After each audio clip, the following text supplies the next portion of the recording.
As comissões temáticas permanentes do Senado analisam a cada ano uma política pública. Este ano, a Comissão de Educação vai avaliar o Programa Nacional de Acesso ao Ensino Técnico e Emprego, o PRONATEC. O autor da proposta é o senador Cristóvão Buarque, nosso convidado deste Cidadania. Olá, senador, seja bem-vindo. Muito obrigada por comparecer aqui. Prazer é meu estar aqui podendo debater um tema que eu considero muito importante.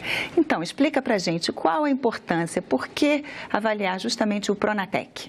Primeiro, é preciso lembrar que a educação tem duas finalidades, se formos escolher duas.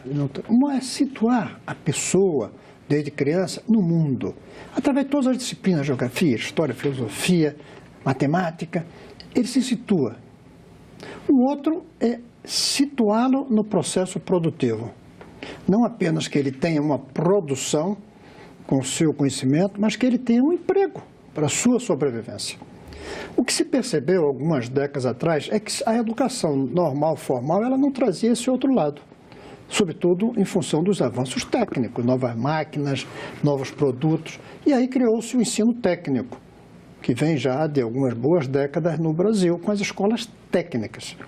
O que o governo Lula, Dilma, creio que Dilma iniciou, e eu creio que foi uma iniciativa muito positiva, foi o chamado PRONATEC para ampliar o que o Paulo Renato, ministro do governo Fernando Henrique, tinha dado um salto já. E aí o PRONATEC surgiu. E, de fato, a gente tem que reconhecer que o governo Dilma, e Lula também, eles criaram muitas escolas técnicas e aumentaram bastante o número de jovens nesses cursos profissionalizantes. Eu creio que está na hora de avaliar tudo isso. Primeiro, uma coisa fundamental que esse país precisa descobrir, sobretudo agora que tem uma regra constitucional que define um teto de gastos, é se o dinheiro foi bem aplicado. Porque uma coisa que o Brasil tem em comum é gastar desnecessariamente dinheiro. A educação, por exemplo, precisa de mais dinheiro, mas a gente está gastando, às vezes, desnecessariamente. Tem vazamentos, tem umas torneirinhas por onde o dinheiro está indo embora. Então, fazer essa avaliação, esse dinheiro foi bem aplicado? E segundo, mas na mesma importância, se esta é a maneira de fazer o chamado ensino técnico e a empregabilidade. Eu, pessoalmente, acho que o ensino técnico tem que estar dentro do ensino médio para todos. Dentro do ensino médio tradicional, tem que ter algo de ensino profissionalizante, como a última medida provisória do governo, agora com o governo Temer, está tentando fazer, embora numa escala muito pequena, colocar ensino técnico dentro do ensino médio em geral. E depois ter mais escolas profissionalizantes propriamente para aqueles que têm vocação especial para a formação. Essa é a primeira coisa que eu digo, da avaliação. E a outra é como casar o ensino técnico e a universidade, mas não fazendo com que estejam apenas juntos, que tem que ter. Os alunos que fazem escolas técnicas entrarem nas universidades na área de engenharia, por exemplo. Mas outra, é como fazer com que o ensino técnico diminua a demanda por universidade.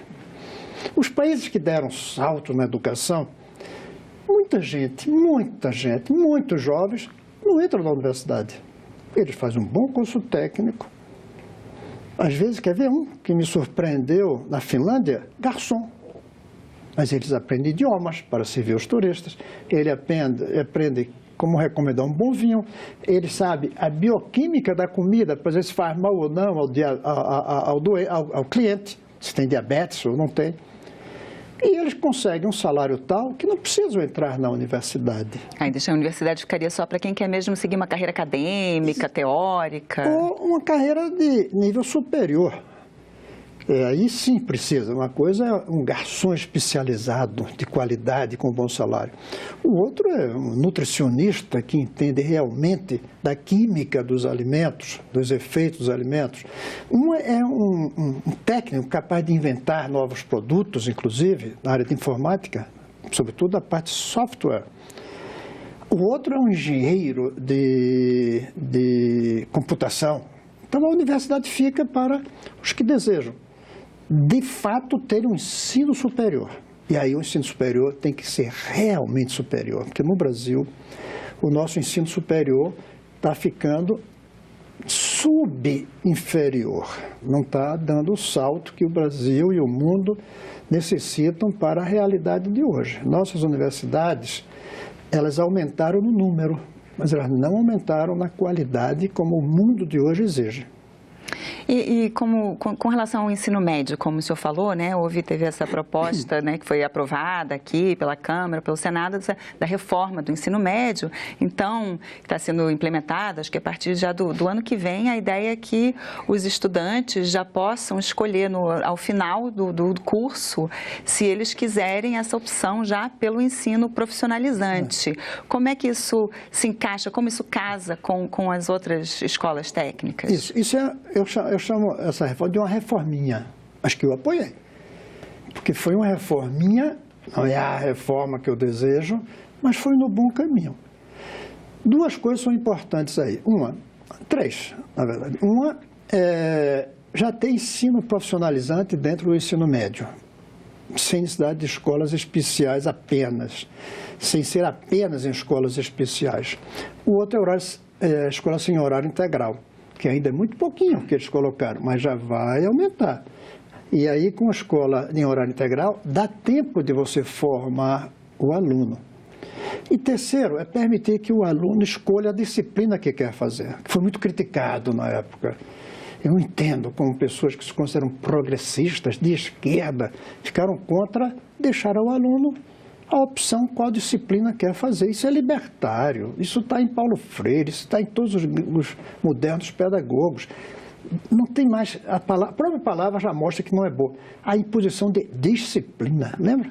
É assim que chama matemática, é assim que chama física, é assim que chama português. Disciplina, vê que palavra ruim.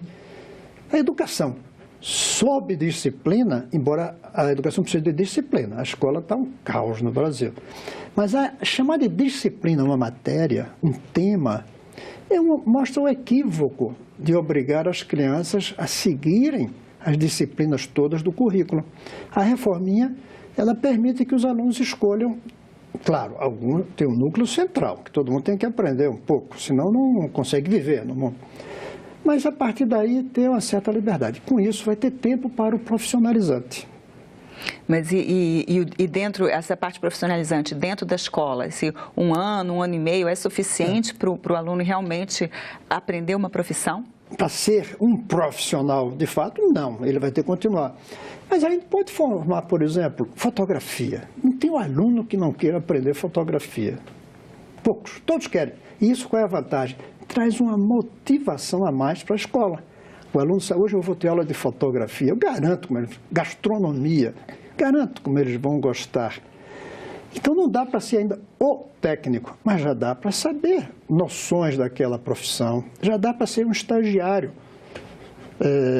em um jornal como repórter fotográfico aos 18 anos. Então eu creio que ao incorporar isso, nós já criamos uma semente de um profissional. Noções da profissão que ele vai exercer. E se ele quiser, de fato, seguir, aí tem outra coisa, aí ele tem que seguir a vida toda. Uma das coisas que a gente precisa mudar na educação é que as pessoas se formam. Tem que acabar com isso. Ninguém se forma. As pessoas estão sempre, a partir de agora, em processo de formação. O único lugar que você pode dizer aqui tem um ex-aluno é no túmulo. Aqui jaz um ex-aluno. Mas enquanto ele estiver vivo, tem que continuar estudando. Tem que continuar a estudar. Acabou o tempo. Eu creio que daqui a algum tempo os diplomas vão ter carimbo de prazo de validade, como tem comida. As grandes entidades que não estão dentro da educação, mas que formam gente, como, por exemplo, Microsoft, tem curso que eles dão com prazo de 1 ano de validade. Porque 1 ano depois já é outra coisa. Então ele tem que estar sempre estudando. Então as pessoas dizem, mas vai sair com uma profissão? Não, até porque ninguém vai ter uma profissão para sempre depois de concluir o curso, mas não concluiu o aprendizado. O aprendizado, a partir de agora, é até o túmulo, a não ser que não queira mais aprender, se aposente, e aí não é profissional. Mas se você é um profissional, daqui a 6 meses você vai usar os equipamentos, e esses colegas que estão aqui nas câmeras, eles vão ter que usar outros equipamentos, outras técnicas, outras formas, até, sei lá se vai ser assim, conversa desse tipo, será que não vai ser diferente? Eu já vejo um programa de televisão em que tem uma pessoa conversando com a outra, só que um está num país, o outro está em outro país. Essas coisas a gente vai ter que aprender a cada dia daqui para frente. Então, e como formar os estudantes, como fazer esse ensino profissionalizante? Que muito se fala que as profissões que existem hoje, muitas vão acabar, outras novas vão aparecer. Como fazer esse ensino? Ensinando a aprender. Hoje você ensina, a pessoa aprende. Daqui para frente, uma área que a gente tem que ensinar é ensinar a pessoa a continuar aprendendo até o último dia da vida profissional dela. As escolas têm que ensinar a gente a aprender, sozinho inclusive, e à distância, porque daqui para frente, cada vez mais a escola vai ser menos um prédio. Daqui para frente ela vai ser cada vez mais um endereço eletrônico, um e-mail, um site. Daqui para frente, cada vez mais vai ser assim. Eu não estou dizendo que vai acabar a escola prédio, sobretudo para os meninos até os 15 anos, onde a criança vai para a escola não é só para aprender, é para conviver. Sobretudo porque no mundo de hoje a rua ficou tão perigosa que a gente tem que colocar as crianças na escola até para tirá-las da rua. E quando eu digo tirar da rua, não são as crianças pobres que estão na rua, ou vivem na rua. Não, é tirar os filhos das classes médias, inclusive, da rua. Inclusive dessa maldita rua virtual, em que eles ficam ali no joguinho, por falta de uma atividade escolar. Então, a gente tem que fazer com que as atividades sejam hoje cada vez mais escolares. Uma parte dentro de um prédio, sobretudo até os 15 anos, e uma parte escolar no celular. Nós temos que começar a fazer com que o celular seja um instrumento de aprendizado.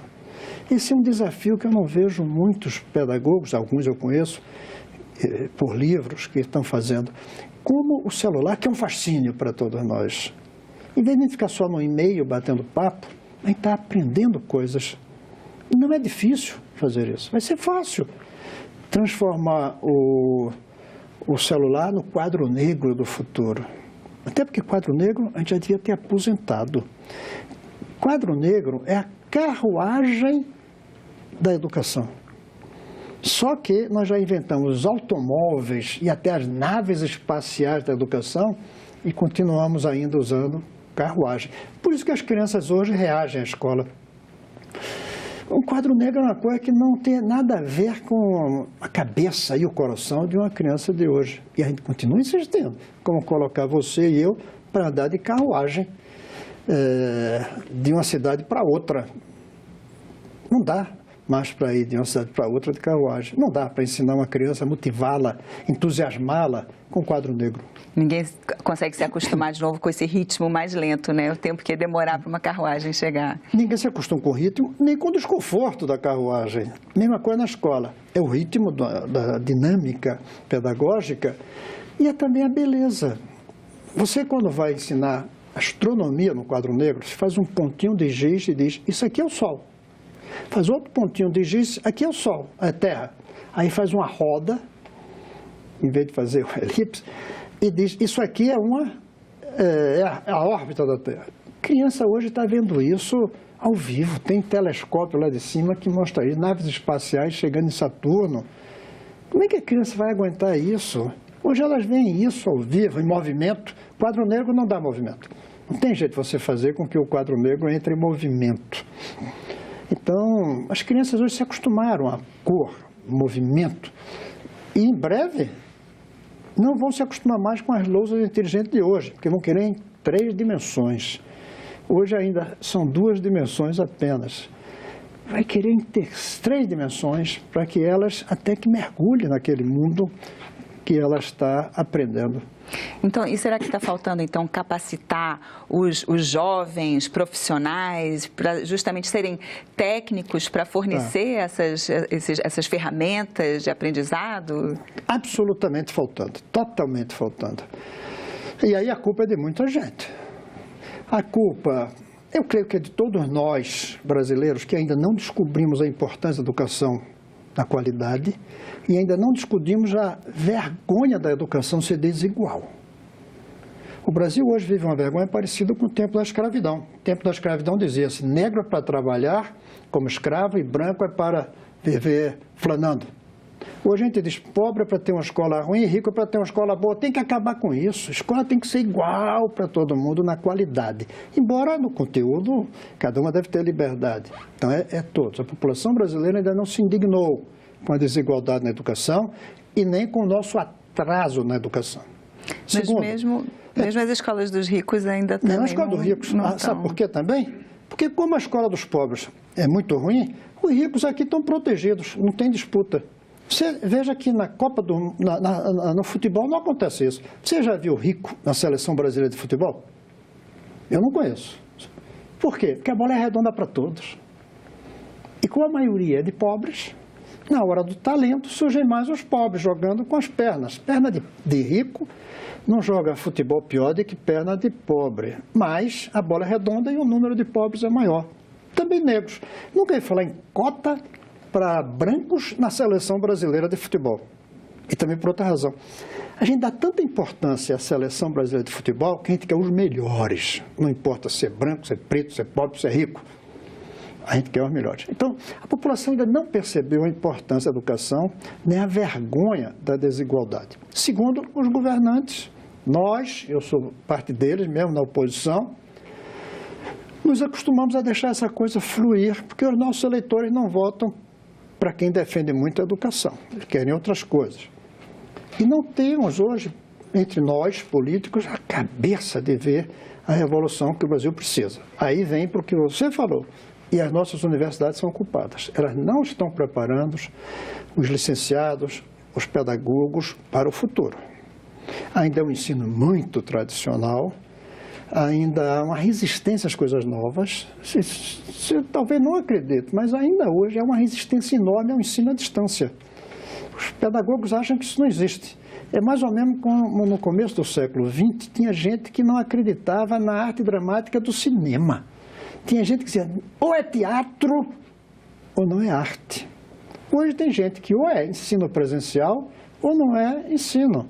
Então, tem que mudar muita coisa, tudo. Nós estamos num processo de mutação. E na mutação é imperdoável não mudar. Senador, e nessa avaliação do Pronatec, o senhor já sabe quem o senhor vai querer convidar para audiências, quem se tem exemplos que podem ser expostos ou também caminhos... Isso aí, temos diversos nomes, mas isso aí é uma decisão que vai ser tomada junto com a presidente da Comissão de Educação e das outras comissões que vamos fazer em conjunto.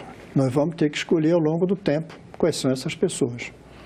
Mas o senhor já tem assim, alguma ideia de algum bom exemplo que o senhor gostaria de trazer? Claro que eu tenho. Uma figura como o professor Marcos Formiga, que é uma das cabeças do ensino à distância. Que é aqui do Núcleo do Futuro da UNB, né? Que é do Núcleo do Futuro da UNB. Como o professor Lito. Mas até já tem até uma entrevista com ele aqui no Cidadania. Quem quiser procurar, está disponível lá no nosso site. Ótima escolha de vocês. O professor Lito também tem a cabeça lá para frente. O professor Cláudio Moura Castro, que é um estudioso do ensino profissionalizante há muito tempo, muitos anos. Aliás, mais do que isso, embora seja um grande teórico, ele é um praticante de trabalho manual. Ele é um marceneiro também. E olha que é um grande escritor, um grande pedagogo e é marceneiro nas horas vagas.